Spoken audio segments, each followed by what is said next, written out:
ಬಂಗಾರ ಇರುವಾಗ ಅದನ್ನು ನೋಡದೆ ಅಲೆಯುತ್ತಾ ದಿನ ಬಳಲಿದೆ, ಕಣ್ಣೀಗ ತೆರೆಯಿತು.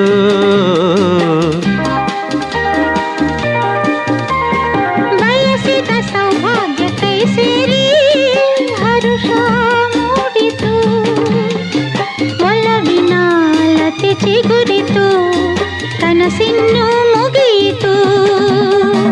ಇನ್ನೆಂದು ನಿನ್ನನ್ನು ಚೆಲುವೆ ಬಿಡಲಾರೆನಾ.